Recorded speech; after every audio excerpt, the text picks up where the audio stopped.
Throughout history, different architectural movements have come, gone, and re-emerged. But one 20th century movement is perhaps the most contentious of them all. This style of building is simultaneously one of the most loved and hated of all time.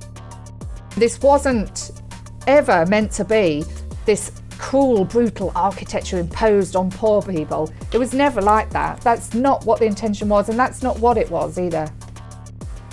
Brutalism, when it first emerged, was a modern and optimistic style, largely praised and appreciated by the public. But today, many of these buildings are seen as ugly and associated with crime and antisocial behaviour.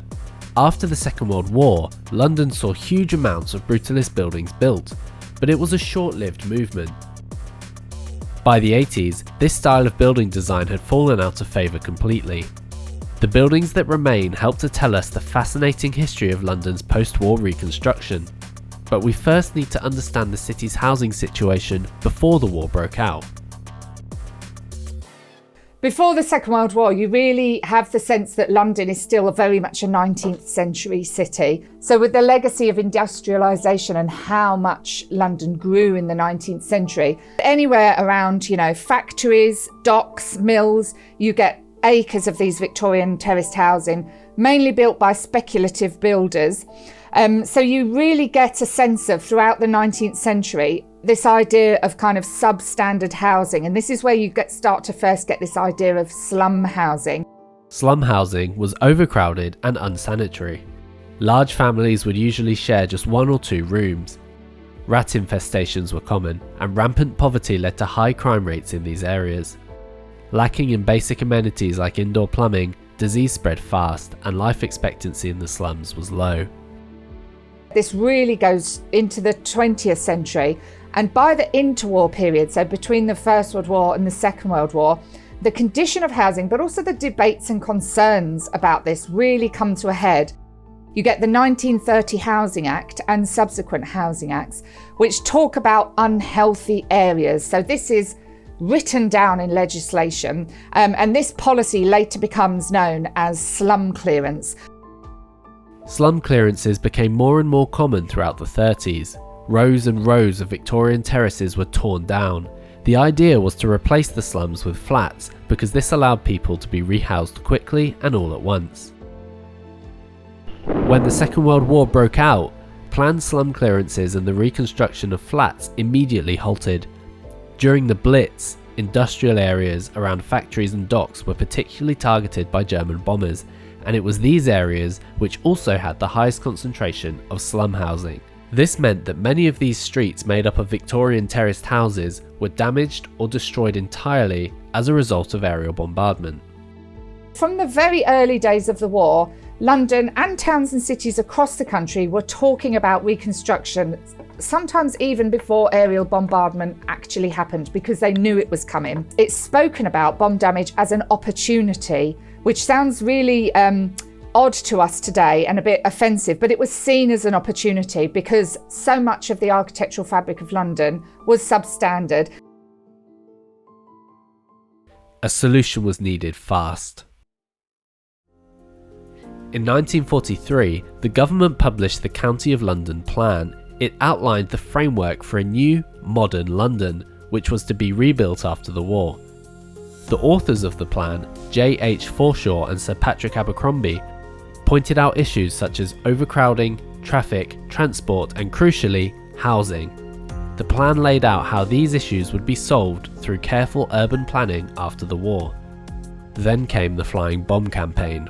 At its peak, over 100 V-1 missiles were launched at London and southeast England every day.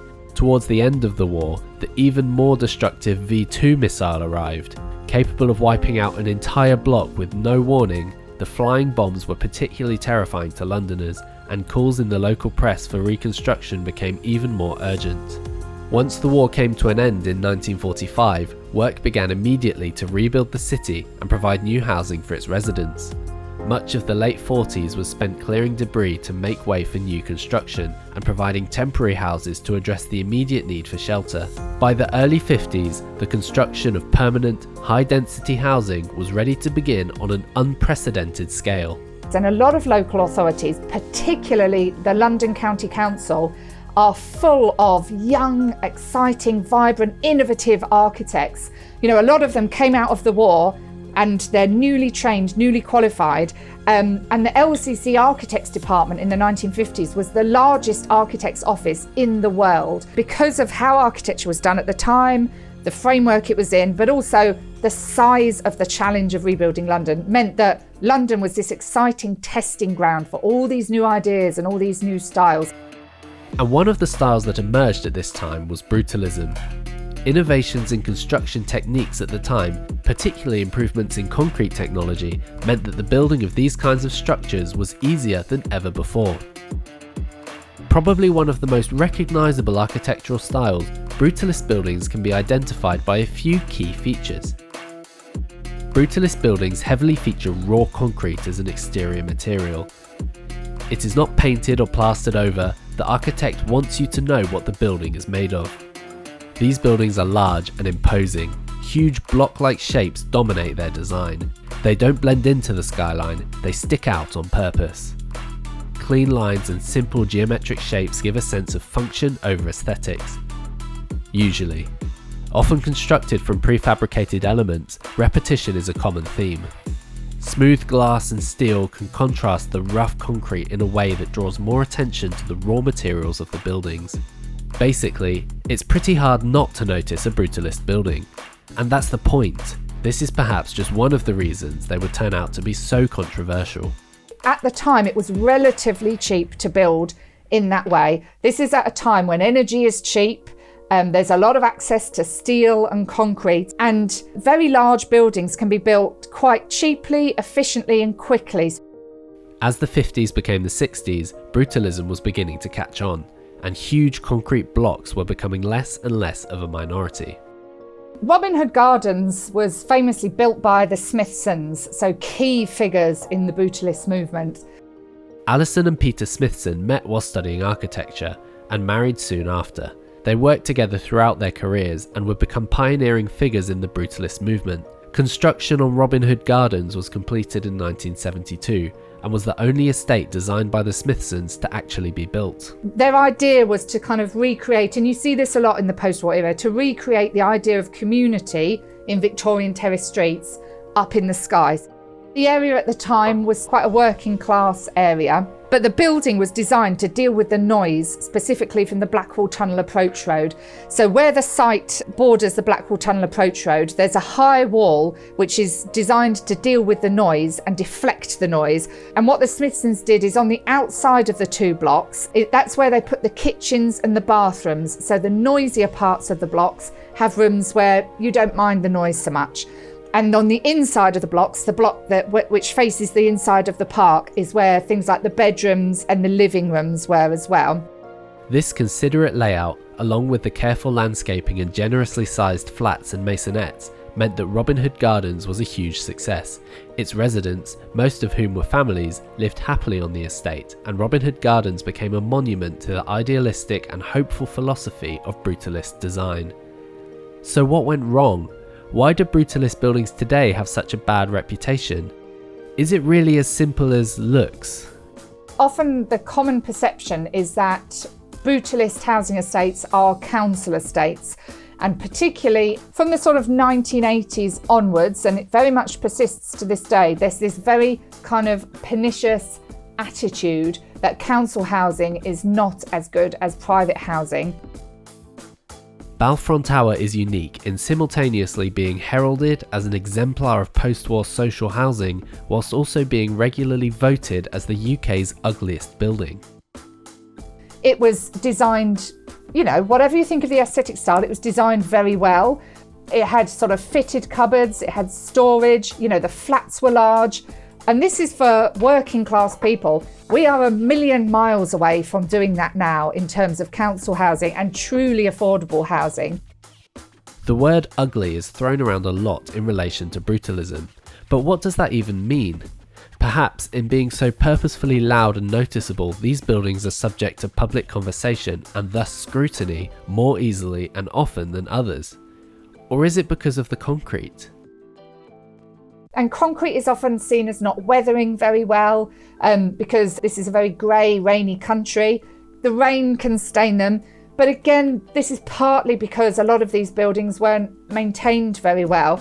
And you can really see that if you look at, for instance, the Barbican. And the Barbican was deliberately built for middle-class residents. And the residents there paid more than any other local authority council estate, if you see what I mean. So if you go to the Barbican, you can see how well maintained that is and how the concrete looks. So you can see that if concrete is maintained properly, it will look, it will stand the test of time and it will look a certain way. The Barbican stands out as an example of a brutalist estate that is widely appreciated and praised by the public. So why is the Barbican appreciated as beautiful whilst many other brutalist estates are branded as ugly? Is this building really that different to this one? Or could this have more to do with a societal prejudice about the kind of people who live there? This common sort of accusation thrown at brutalist buildings, particularly housing estates, is that yes, they encourage antisocial behaviour and they're hotspots for crime. So it's making a judgment about the quality and the moral character of people based on where they live, which is a very dangerous idea. It was nothing to do with the architecture, it's to do with poverty and society and lack of opportunity. That's why there is antisocial behaviour. It's not because of the architecture or the building, it's because of wider societal issues. And it's very easy to point to the building and say, oh, it's because of the walkways. But it's always worth emphasising that all of these features are also on places like the Barbican estate. So this is not to do with the architecture. This is to do with who runs the building, who funds the building, who maintains the building. It's not necessarily a fault in an architectural style. Today, Robin Hood Gardens is a shadow of its former self. Years of neglect, decay and antisocial behaviour meant that Tower Hamlets voters were in favour of its demolition in 2008. After a long campaign to have the estate heritage listed, this ultimately failed. The western building was torn down in 2018. The eastern building remains, boarded up and empty, but not for much longer. A new development is being built in its place, with just 45% of these new flats allocated as affordable housing. Built over 50 years ago by the Smithsons to replace the Victorian slums, Robin Hood Gardens now faces the same fate, becoming the very same problem it was built to solve. But the future may not be so bleak for the other brutalist buildings throughout London. One of the main things to remember about brutalism and a lot of post-war architecture is the amazing optimism that contextualises these buildings. The post-war era was a time of really kind of looking forward and trying to be modern, and also trying to make society more equal. Brutalist housing estates or any type of kind of post-war council housing, it raised the living standards of hundreds of thousands of Londoners. There is a real reappreciation for post-war architecture. We're again at that tipping moment now with brutalist architecture. It's beginning to be reassessed. Enough time has passed for people to look at it afresh and those initial memories to fade, and for us to look at these buildings differently now.